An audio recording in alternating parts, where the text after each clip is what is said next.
स्वागत है आपका ईटी नाउ स्वदेश पर। मैं हूं आपके साथ पूजा त्रिपाठी और आप देख रहे हैं गुड मॉर्निंग स्वदेश। और इस शो में हम आगे आपको बताएंगे कि आज संकेत कैसे मिल रहे हैं एशियाई बाजारों से, ग्लोबल मार्केट की चाल कैसी है, और साथ ही साथ आपको आगे ये भी बताएंगे कि अहम खबरें और नतीजे कौन कौन सी हैं जिस पर कि आपको नजर रखनी है। इसके अलावा कमोडिटी मार्केट का एक्शन, ब्रोकरेज हाउस के डाटा पर कौन कौन से स्टॉक्स हैं, ये भी हम आपके सामने एक एक करके रखेंगे। लेकिन चलिए एशियाई बाजार एक बार देख लेते हैं। और इस वक्त जो शुरुआत हो रही है वो यहाँ पर काफ़ी मिलीजुली शुरुआत देखने को मिल रही है। एक्सजीएक्स निफ्टी इस वक्त 80 अंक नीचे दिखाई दे रहा है। लेकिन आपको बता दें कि आज एशियाई मार्केट में चीन और जापान के बाजार आज बंद रहेंगे, तो ये एक अपडेट आपके लिए। इसके अलावा कोरिया, हांगकांग के बाजार को देखेंगे तो वो भी कमजोरी के साथ ही कारोबार कर रहे हैं। हांगकांग के बाजार देखिए इस वक्त करीब 1.5% से ज्यादा की वीकनेस दिखा रहे हैं और एक्सजीएक्स निफ्टी भी नीचे है करीब 0.5%। तो इस वक्त मूड और माहौल जो है ग्लोबल मार्केट का वो थोड़ा कॉशियस है। और ऐसा ही कुछ हमने यूएस बाजार में भी देखा। वहां पर भी अभी आज फेड बैठक का फैसला आएगा तो दुनिया भर के बाजारों की नज़र इस वक्त कमेंट्री पर और किस तरह का फैसला आता है फेड की तरफ से इस पर टिकी हुई है। और उसके पहले हमने देखा कि बाजार में कमजोरी थी कल के दिन। फेड पॉलिसी के पहले अमेरिकी बाजार सभी इंडाइसेस 1 से 1.25% नीचे थे कल के दिन। आज जो अहम फैसला आएगा उसमें माना जा रहा है कि 25 बेसिस पॉइंट की बढ़त होने की पूरी संभावना बताई जा रही है। 1-2 हाइक दिखेगा फेड की तरफ से, उसके बाद शायद वो पॉज ले, क्योंकि इस वक्त हम देख रहे हैं कि धीरे धीरे मंदी के संकेत भी आ रहे हैं और बैंकिंग सेक्टर में भी जो दिक्कतें हैं वो बढ़ते हुए नजर आ रही है। तो इसको भी कहीं ना कहीं फेड अपने कमेंट्री में आज शामिल करेगा और इसको लेकर क्या बयान आते हैं फिर इस पर भी हमारी नजर रहेगी। हम आपको बता दें कि ये लगातार 10वीं बार होगा जब ब्याज दरों में बढ़त दिखेगी फेड की तरफ से, और 2007 के बाद अब ब्याज दर जो है वो अपने ऊपरी स्तर पे होंगी। तो ये देखिए, ये आपके स्क्रीन पर ये डेटा दिखाई दे रहे हैं इस वक्त, और लगातार हम देख रहे हैं कि एक हाइक फेड की तरफ से देखने को मिल रही है। तो ये काफी इंपॉर्टेंट इवेंट होगा आज के दिन, देर रात ये फैसला आएगा। इस पर दुनिया भर के बाजारों की नजर टिकी हुई है। इसके अलावा यूएस मार्केट में देखें तो आप कई सारे इकोनॉमिक आंकड़े और नतीजे भी आएंगे। इसमें एडीपी जॉब डेटा जिसमें कि 1.33 लाख की बढ़त का अनुमान है, जो कि पिछले महीने से कम बढ़त होगी। यूएस सर्विसेज पीएमआई 53.7 रहने का अनुमान है, जो वहां पर की सुधार हम देखेंगे। इसके अलावा रीजनल बैंकों में जो गिरावट है वो लगातार बनी हुई है, जो कि एक बड़ा बैंकिंग संकट की तरफ इशारा कर रहा है। तो इसको भी फेड कहीं ना कहीं वॉच कर रहा है कीनली, और इसको लेकर क्या कमेंट आते हैं इस पर भी नजर रहेगी। हमने देखा कल की कॉप और जियोन जैसे जो बैंक थे वो अपने निचले स्तर पर कारोबार कर रहे थे। इसके अलावा कुछ और भी नतीजे आए। इसमें स्टारबक्स के नतीजे अनुमान से बेहतर थे लेकिन गाइडेंस कमजोर थी, जिसके चलते हमने वहां दबाव देखा। फोर्ड के भी नतीजे अनुमान से बेहतर थे लेकिन ईवी आउटलुक को लेकर कुछ दबाव दिखा, जिसके चलते हमने वहां पर भी गिरावट देखी। तो कुछ नतीजे अच्छे भी आए लेकिन बाजार में सपोर्ट उससे ज्यादा कुछ मिला नहीं। अब आज सीवीएस हेल्थ, यम ब्रांड्स और स्पिरिट्स एरो सिस्टम जैसी कंपनियों के भी नतीजे आएंगे, इस पर हमारी नजर बनी रहेगी। यूरोप के बाजार से भी जो संकेत मिल रहे हैं वो कमजोरी के ही हैं। सभी इंडाइसेस करीब 1.25 से 1.5% टूटे कल के दिन। और अन्य संकेतों पर नजर डाले तो फेड बैठक के पहले हमने देखा बॉन्ड यील्ड्स में नरमी आई है, डॉलर इंडेक्स में नरमी आई, सोना वापस से $2000 के ऊपर चला गया है, और कच्चा तेल ये एक बड़ा देखिए अब बड़ी गिरावट यहाँ पर आई। कल 5% नीचे था और अपने 5 हफ्ते के निचले स्तर पर अब कच्चा तेल पहुंच चुका है। कल आपको ध्यान होगा हम आपसे डिस्कस भी कर रहे थे कि US treasury secretary Janet Yellen की तरफ से बयान भी आया था कि 1 जून तक यूएस जो अपना डेट सीलिंग है वो टच करता हुआ नजर आएगा। तो अब और ये समय से पहले ऐसा हो रहा है तो शायद और कर्ज जुटाने की जरूरत पड़ सकती है यूएस सरकार को। इस तरह के कुछ कमेंट्री, डराने वाले बयान निकल कर आए हैं और इस डर की वजह से कच्चे तेल में प्रेशर हमने देखा। यूएस में डेट डिफॉल्ट की चिंता अब बढ़ रही है, जिसके चलते हमने कच्चे तेल में भी नरमी देखी। तो यहाँ पर किस तरह के डेवलपमेंट हो गए इस पर भी हमारी नजर बनी रहेगी। डेट सीलिंग को लेकर क्या फैसला आता है ये भी हम इस पर नजर बनाए रखे हुए हैं।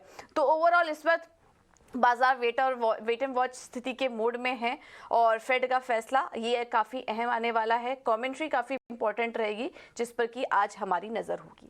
चलिए अब आगे बढ़ते हैं और इस बीच एफआईएस की तरफ से किस तरह के अपडेट आ रही है एक बार ये भी समझ लेते हैं, उसके बाद हम मार्केट एक्सपर्ट से समझेंगे कि आज भारतीय बाजारों में क्या करें।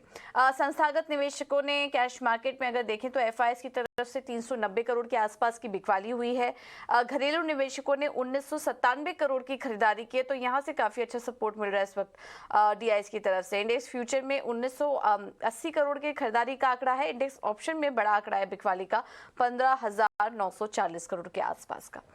ठीक है, तो ये क्यूज आज के लिए क्या किस तरह के संकेत आ रहे हैं इस वक्त भारतीय बाजारों के लिए, एक बार ये समझ लेते हैं इनको आज के लिए कैसे रीड करना चाहिए और क्या करें निफ्टी और बैंक निफ्टी में। ये बताने के लिए रेलिगेयर ब्रोकिंग के अजीत मिश्रा इस वक्त हमारे साथ जुड़ चुके हैं। Ajit, thank you so much ET now स्वदेश को समय देने के लिए।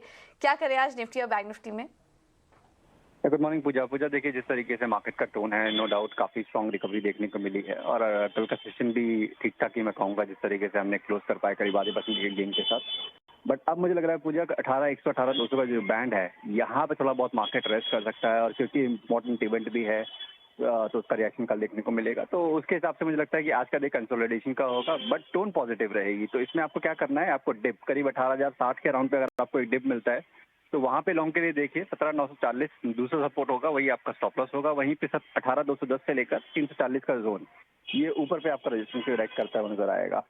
बैंकिंग ने देखिए काफी स्ट्रॉन्ग परफॉर्मेंस दिखाई है। अभी भी कल के सेशन में भी हमने देखा कि पॉजिटिव टोन के साथ ही बंद हुआ, बट मुझे लगता है थोड़ा बहुत यहाँ पे मोमेंटम फेड आउट होगा। तो यहाँ पे भी आपको डिप का ही वेट करना है, उससे पहले आपको सीएमपी पे आपको इनिशिएट नहीं करनी चाहिए पोजीशन। और 4300 42,800 का जो बैंड है उसके बीच में आपको डिप मिलता है तो वो एक बाइंग अपॉर्चुनिटी होगी 43,600 43,800 तक के टारगेट के लिए।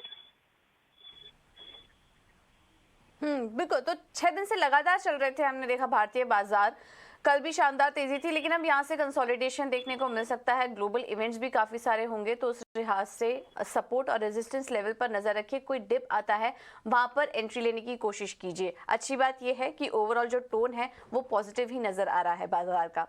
अजीत, इसके अलावा स्टॉक स्पेसिफिक रणनीति क्या अपना के चलें?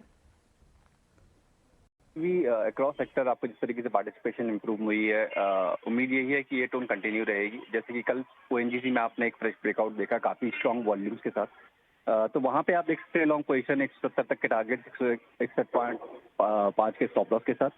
वहीं पे मारुति का पार्टिसिपेशन अभी तक नहीं हुआ है ऑटो पैक में, वहां पे एक बेस फॉर्मेशन के बाद अब कल के सेशन में एक मूव देखने को मिला, तो वहां पे कंटिन्यूशन होना चाहिए उस मूव का।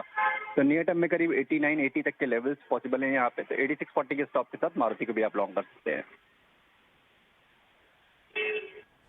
ठीक है, तो मारुति पर नजर रखिए। इसके अलावा ओएनजीसी भी अच्छा लग रहा है, इन दोनों स्टॉक्स में खरीदारी की राय अजीत की तरफ से।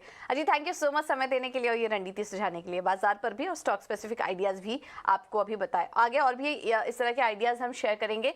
लेकिन चलिए अब क्विकली रुक करते हैं नतीजों पर और खबरों वाले शेयर्स पर। विनी हमारे साथ जुड़ चुकी हैं पूरी डिटेल्स के साथ। विनी, गुड मॉर्निंग। बताइए, सबसे पहले तो रिजल्ट से शुरुआत करिए, नंबर्स कौन कौन से आए अहम और कैसे रहे?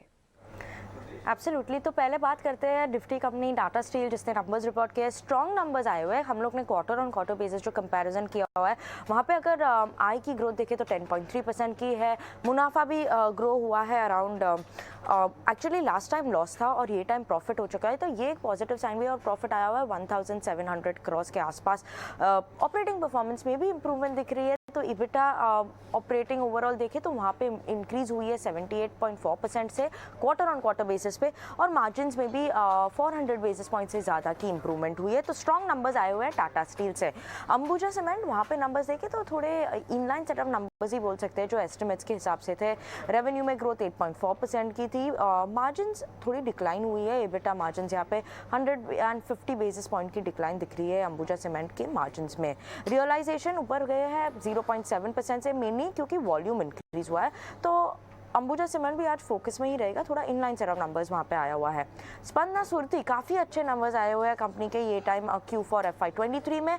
रेवेन्यू की ग्रोथ हुई है 74% से, नेट इंटरेस्ट इनकम जो हुई है वो भी ग्रोथ हुई है 51% से, और काफ़ी अच्छे नंबर्स थे स्पंदना सुरती के। होम फर्स्ट फाइनेंस, वहाँ पे भी अच्छे नंबर्स आ गए हैं। यहाँ पे भी 46% की आई की ग्रोथ हुई है, प्रॉफिट ग्रोथ हुई है 6.7% की। AUM जो है वहाँ पे भी इंक्रीज हुई है 34% की increase year on year basis पे, और क्वार्टर ऑन क्वार्टर बेसिस में भी AUM इंक्रीज हुआ है और ग्रो हुआ है 7% से। लास्टली एस्टेक लाइफ साइंस की बात करें तो वहाँ पे वीक सेट ऑफ नंबर्स आए हुए हैं, काफ़ी वीकनेस दिखी है क्योंकि जो EBITDA है वो डिक्रीज हुआ है और वो नीचे गिर चुका है 55% से ईयर ऑन ईयर बेसिस पे, और मार्जिन्स में भी देखिए तो कॉन्ट्रैक्शन आई है। मार्जिन है 4.3% और लास्ट क्वार्टर थी 10.4%, तो वहाँ पे थोड़ी वीकनेस में भी हम देख सकते हैं वो है एस्टेक्स लाइफ साइंस में। ठीक है, तो ये है नतीजे। क्विकली बस समअप कर देते हैं। टाटा स्टील के मजबूत नतीजे, अंबुजा सीमेंट के नतीजे अनुमान के मुताबिक, स्पंदना स्फूर्ति और होम फर्स्ट फाइनेंस के नतीजे भी अच्छे दिखाई दे रहे हैं।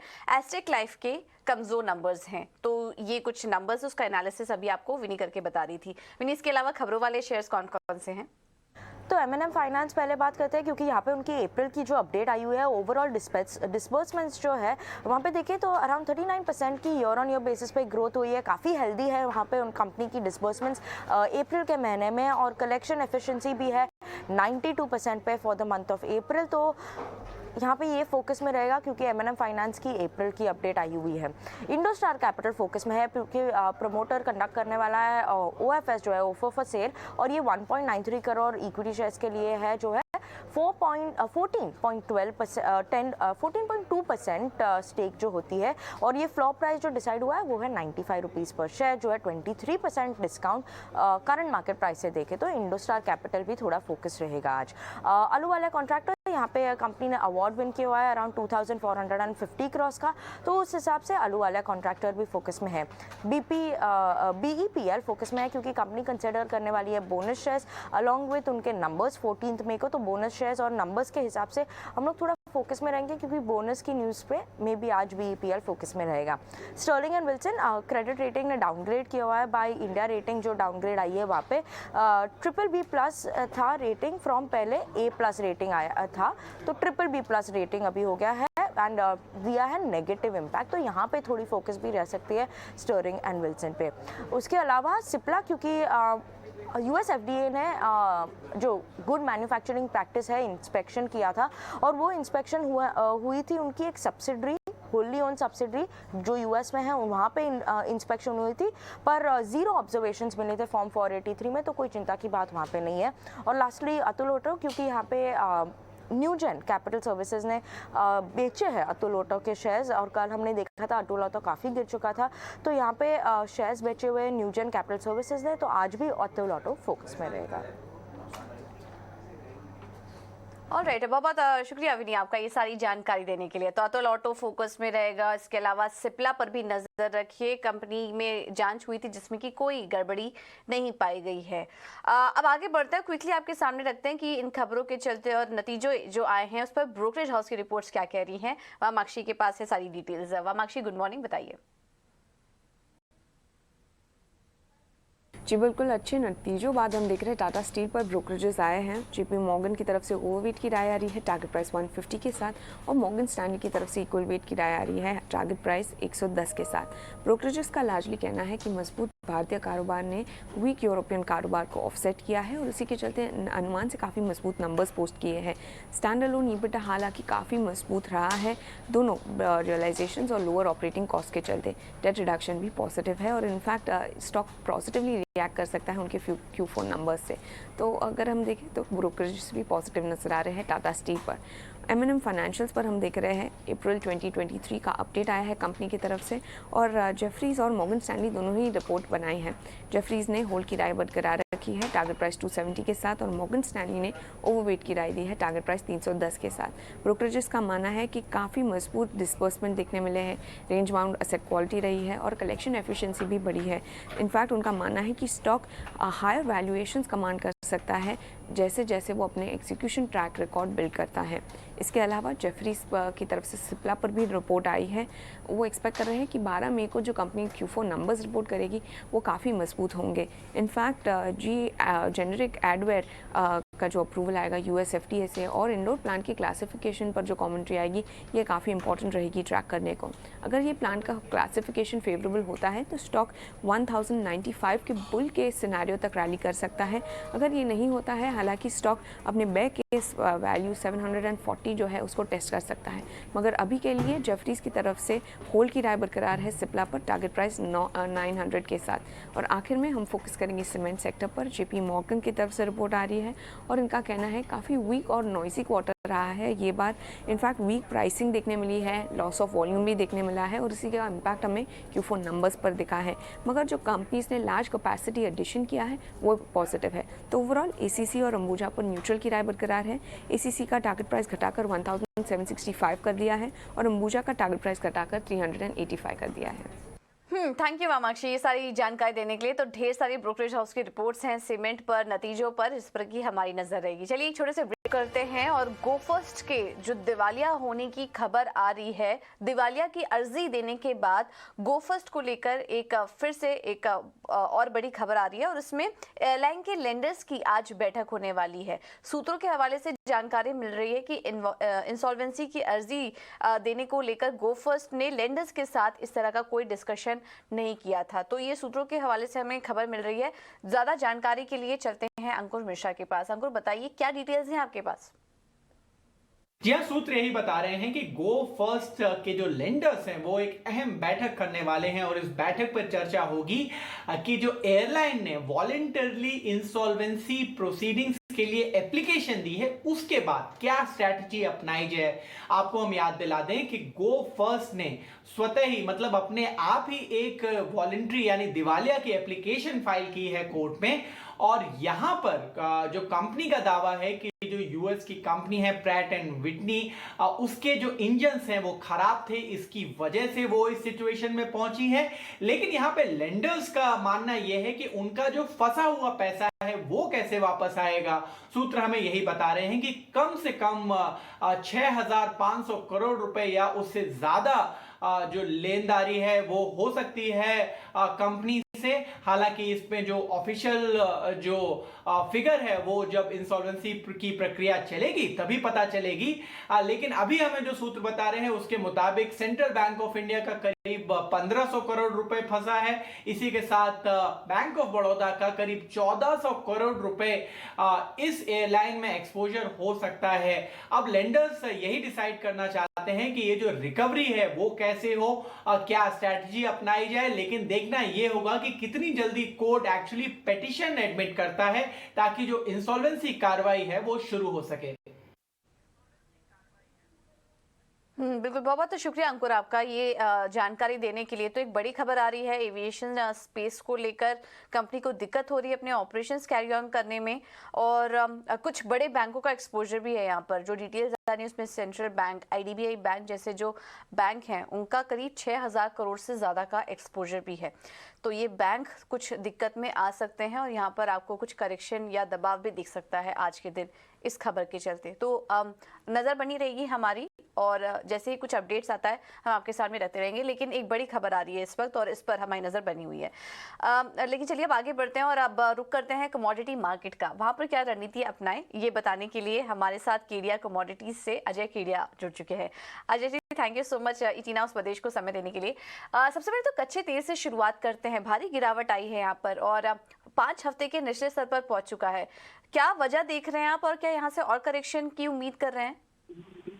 वेरी गुड मॉर्निंग पूजा जी। डेफिनेटली कल का दिन काफी बड़ा था जहाँ पे हमने देखा कच्चे तेल के अंदर 4% की बड़ी गिरावट आते हुए दिखी। जिस ढंग से हम देख रहे हैं कि इकोनॉमी में डिमांड को लेकर कंसर्न्स बने हुए हैं, कच्चे तेल में कंटिन्यू दबाव है। बट मई मंथ ऐसा मंथ है क्योंकि ओपेक प्लस ने ऑलरेडी प्रोडक्शन कट के लिए बोला हुआ है, टेक्निकली भी मार्केट ओवरसोल्ड जोन में है, तो वी आर एक्सपेक्टिंग कि कहीं ना कहीं बॉटम होता हुआ दिखाई देगा। तो आज के सेशन के लिए 5900 के करीब लेके चलिए, 5820 का स्टॉप लॉस रहेगा। एक रिट्रेस बाउंस आता हुआ दिखाई देगा जो 6100 तक का लेवल रह सकता है। ठीक है, तो 6100 के लेवल्स तक बाउंस आ सकता है, तो निचले स्तर पर आप खरीदारी कर सकते हैं। लेवल्स आपको बता दिए हैं। अजय, वही दूसरी तरफ हमने देखा सोने में एक तेजी आई है फेड बैठक के पहले। सोने की चाल आप कैसे देख रहे हैं? बिल्कुल, अगर सोने की बात करें तो कल मॉर्निंग सेशन में तो मार्केट फ्लैट टू नेगेटिव था, बट इवनिंग सेशन में हमने एकाएक काफी बड़ा फॉल आते हुए कुछ कंसर्न्स बैंक्स को लेकर अभी भी बने हुए हैं, बट अभी भी डॉलर इंडेक्स 102 के करीब ट्रेड कर रहा है। आज फेड की मीट है, तो मीट से पहले हमें लगता है मार्केट एक दायरे में ट्रेड करेगा। इससे पहले भी हमने देखा 2025 के ऊपर प्राइस सस्टेन नहीं कर पा रहा है, तो टाइमिंग एक पुल बैक पॉसिबल है अगेन। तो उसी को देखते हुए गोल्ड 60,700 पे बेचना चाहिए with a strict stop loss of 60,900, target रहेगा 60,200 का। ठीक है, स्ट्रिक्ट स्टॉप लॉस के साथ ये ट्रेडिंग आइडियाज फॉलो करिए और दायरे में रह सकते हैं आज सोने चांदी की चार्ट। इसके अलावा अजय और क्या स्ट्रैटेजी सुझाएंगे मेटल स्पेस में और एग्री में? डेफिनेटली पूजा, अगर हम मेटल की बात करें तो चाइना जिस ढंग से क्लोजिंग में है और मैन्युफैक्चरिंग एक्टिविटी सिंक हुई है, कॉपर में फिर से दबाव बनता हुआ दिखाई देगा, जो 742 पे कॉपर को बेचा जा सकता है। 746 के स्टॉप लॉस से 734 तक के टारगेट देखने मिल सकते हैं। वहीं एग्री कमोडिटी के अंदर काफी बड़ा उछाल हमने आते हुए दिखा, चाहे स्पाइसेस की बात करें या गवार की। तो कल के सेशन में गवार में एक अच्छे खासे बेस से मार्केट उठता हुआ दिखाई दे रहा है। 5550 पे गवार लेके चलेंगे, 5470 के स्टॉप लॉस से 5660 तक के टारगेट हम गवार में देख पाएंगे। Okay Ajay, thank you so much समय देने के लिए अपना और ये रणनीति सुझाने के लिए। तो कच्चे तेल में खरीदारी करिए, गोल्ड में बिकवाली, और इसके अलावा कॉपर और ग्वार सीड में भी आपको राय दे दी गई है। अब क्विकली आगे बढ़ते हैं और इक्विटी में कहाँ ट्रेडिंग के मौके इक्विटी मार्केट में ये आपको बता देते हैं क्विकली। एनटीपीसी में आज आप खरीदारी करके चल सकते हैं। क्वांटिफाई की तरफ से ये कॉल्स हमें मिल रही हैं। 180 का देख रहे हैं टारगेट, स्टॉप लॉस होगा 172 का। और हिंडाल्को भी अच्छा लग रहा है इन स्तरों पर, टारगेट है 455 का, स्टॉप लॉस 440 का। 5 पैसा कैपिटल ने यूबीएल में सेल कॉल दी है 1390 के टारगेट के लिए और स्टॉप लॉस ये सुझा रहे हैं 1475 का। टाटा स्टील भी आज अच्छा लग रहा है 115 के लेवल्स के लिए, 108 का होगा स्टॉप लॉस। आज नतीजे भी आए, स्ट्रॉन्ग नंबर्स हैं, उस लिहाज से आप यहां पर खरीदारी करके चल सकते हैं। एंजल वन ने एनटीपीसी पर राय दी है अपनी खरीदारी की, 181 का लेवल ये देख रहे हैं। स्टॉक पर नजर रखिए क्योंकि काफी सारे रिकमेंडेशन आ रहे हैं हमें एनटीपीसी को लेकर। और दूसरा कॉल है फेडरल बैंक पर, 140 का होगा टारगेट, स्टॉप लॉस सुझा रहे हैं 134 का। आखिर में निर्मल बांग ने दो मिड कैप स्पेस में अपनी राय दी है। पहला है चंबल फर्टिलाइजर, टारगेट है 305 का, स्टॉप लॉस 275 का। और केशोराम इंडस्ट्रीज में भी खरीदारी करने की राय है, 68 का होगा टारगेट, स्टॉप लॉस होगा 59 का। ये दो कॉल्स निर्मल बांग की तरफ से। चलिए क्विकली ये ट्रेडिंग आइडियाज आप नोट डाउन कर सकते हो, इस पर आप नजर भी रख सकते हैं। फिलहाल गुड मॉर्निंग स्वदेश में इतना ही, लेकिन एक छोटे से ब्रेक के लिए रुकेंगे।